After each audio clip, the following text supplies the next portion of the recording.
Cordial saludo a todos y a todas.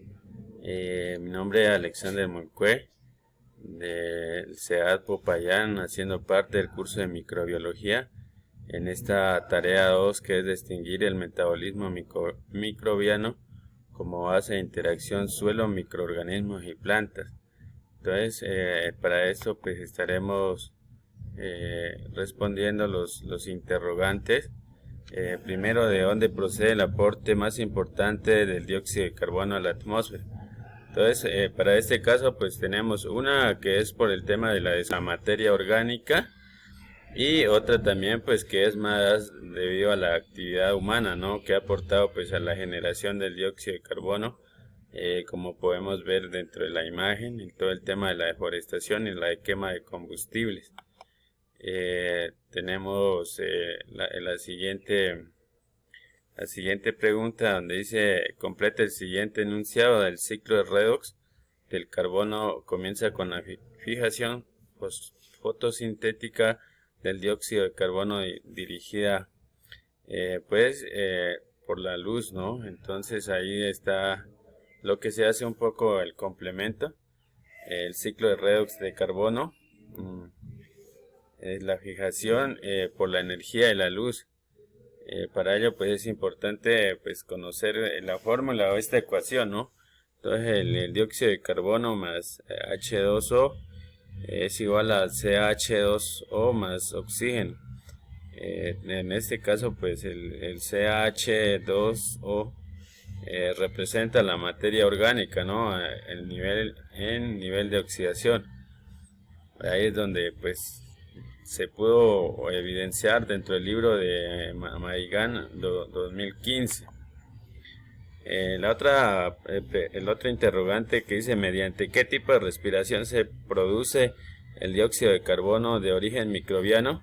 Entonces pues ahí tenemos digamos mediante dos tipos de respiración, que es aeróbica, que pues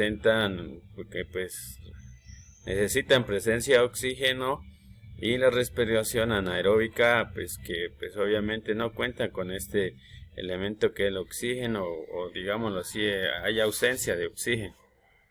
Y seguidamente tenemos el siguiente interrogante, dice: ¿por cuáles factores están controlada la tasa de producción primaria de fijación de nitrógeno? Entonces ahí se habla de que se controla por varios factores, ¿no? Particularmente por la magnitud de la biomasa fotosintética y por la disponibilidad de nitrógeno, que es con frecuencia un factor limitante. Pues reducción a gran escala de la biomasa, por ejemplo, se habla del tema de la deforestación, ¿no? Pues este es un tema de que pues ayuda a todo el tema del incremento de la fijación del dióxido de carbono. Entonces ahí es donde se habla un poco en este interrogante. Y seguidamente tenemos el otro interrogante, donde nos piden un poco complementar este enunciado, este párrafo. El sulfuro se forma a partir de la reducción bacteriana del sulfato, ¿cierto? Entonces ahí se habla pues del sulfato pues como un principal gas volátil de azufre. También nos dan a conocer que aunque el sulfuro de hidrógeno, que es el H2S, sea volátil a la forma del sulfuro presente en un ambiente, pues depende del pH, ¿no? ¿Cierto? Un pH, pues ahí dependiendo del pH alto, que son alcalinos, y que son muy bajos, que hablamos de los ácidos. Entonces es también dependiendo pues del pH.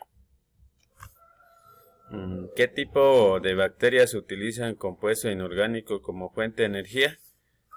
Pues para hablar de esos, pues se habla el tema de las bacterias de azufre, las bacterias nitrificantes y las bacterias de hierro, ¿cierto? Y el siguiente que dice el H2S es un sustrato o un producto de las bacterias reductoras del sulfato.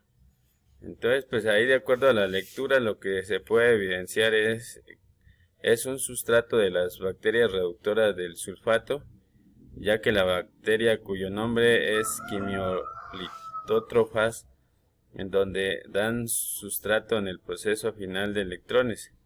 Y pues ahí se habla más de la descomposición de la materia orgánica, ¿cierto? Seguidamente pues tenemos el ciclo del hierro, ¿cierto? Pues un poco representado en la imagen. El hierro se reduce químicamente mediante un tipo de respiración anaeróbica sin presencia de oxígeno.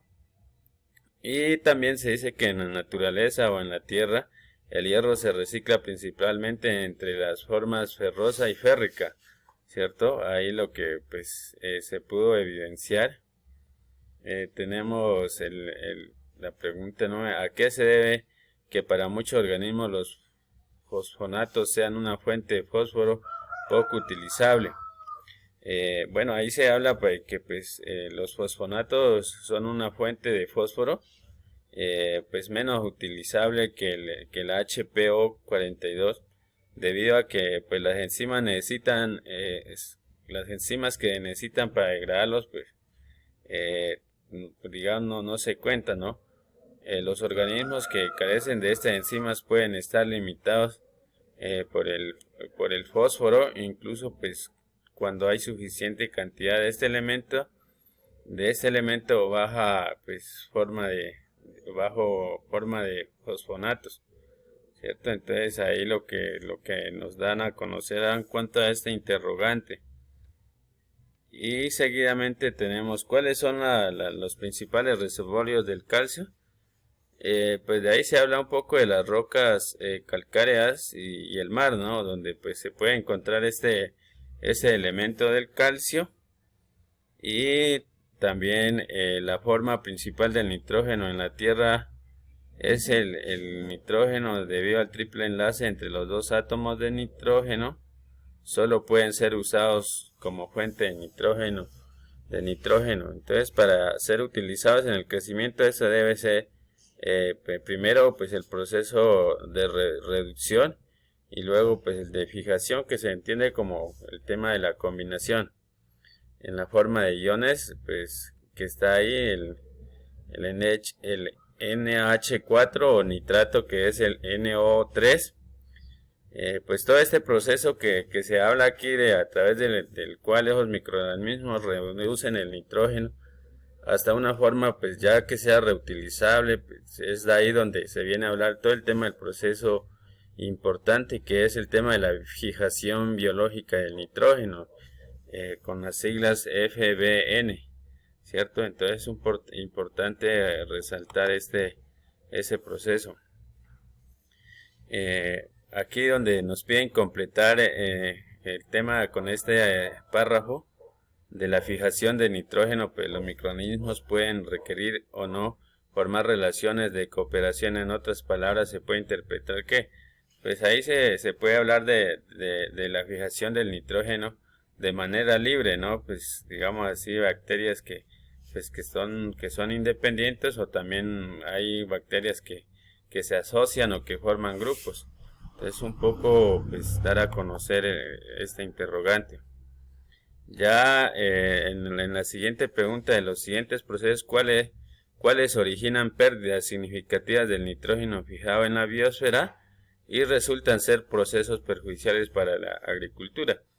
Aquí se habla un poco del nitrógeno pues como un elemento esencial para la vida, y donde hemos pues tratado de hablar 4 importantes transformaciones microbianas del nitrógeno. Entonces se habla de la nitrificación, la desnitrificación y el proceso de anamox y la fijación de nitrógeno. Cuando se habla todo el tema perjudicial, entonces nos centramos un poco en el proceso de la desnitrificación, o este proceso pues, de reducción que se denomina desnitrificación. Es la principal forma biológica de la producción de nitrógeno y pues, de óxido nitroso. Entonces ahí dice que la desnitrificación es un proceso perjudicial, y nos ponen un ejemplo que dice que si se abonan los campos cultivados con nitrato pues, cuando están produciendo lluvias, o hablemoslo así en un tiempo de invierno, el abono queda atrapado en el agua, de manera que se presentan condiciones anóxicas, o sea, que reduce el oxígeno, o podemos decir que no hay esa buena respiración del suelo, y a veces lo que de pronto en los cultivos generamos es la pudrición radicular, entendido por este concepto. Entonces ahí hablamos es de la desnitrificación. Seguidamente tenemos el hierro. Es un elemento de más abundante en la corteza terrestre. Este se oxida y se reduce mediante los siguientes procesos. Ahí es donde pues, la presentación del hierro nos hablan, digamos así, de dos estados, que es el ferroso, el F2, y el férrico, que es el Fe3, y un tercer estado que es el Fe0. Bueno, esto pues es muy poco que encuentra pues en la superficie, más dentro del núcleo de la Tierra, y también pues producido por la actividad humana. Entonces se habla pues que se recicla principalmente de la forma ferrosa y férrica, y transiciones redox son oxidaciones y reducciones en un solo electrón. Por lo tanto, pues ahí se habla del hierro que se reduce químicamente mediante un tipo de respiración anaeróbica, ¿cierto? Entonces ya se habla de la respiración anaeróbica como lo que pues no se requiere el oxígeno, y el F2 que se oxida químicamente mediante un tipo de metabolismo quimio-olitotrófico, ¿cierto? Entonces eso es lo que nos dan a conocer en base a este interrogante. Seguidamente dice, una de las siguientes opciones hace referencia a una característica fundamental presente en los microorganismos fijadores de nitrógeno. Entonces ahí hablamos de que entre los microorganismos involucrados en la fijación biológica del nitrógeno pues se encuentran las bacterias, y hablamos de las aeróbicas, las anaeróbicas, las algas verdes y azules, y las también pues como cianobacterias y actinomicetes, los cuales pueden pues fijar el nitrógeno viviendo libremente o formando asociaciones. Creo que anteriormente pues daba un poco también a conocer en base a este interrogante. Es un poco lo que hemos tratado de dar a conocer en esta fase de microbiología, y por último pues tenemos la prueba dentro del programa Turnitin. Una vez se carga toda esta presentación, y pues tenemos un 14% de similitud. Ahí pues se ve de pronto algunas cosas que yo he copiado de la guía y que se representan pues en rojo, pues más que los textos como tal pues están referenciados, solo algunas preguntas pues que marcan en rojo que se copiaron de manera directa, y es lo que quería dar a conocerle en esta fase. Agradecerle a todos ustedes, muy amable.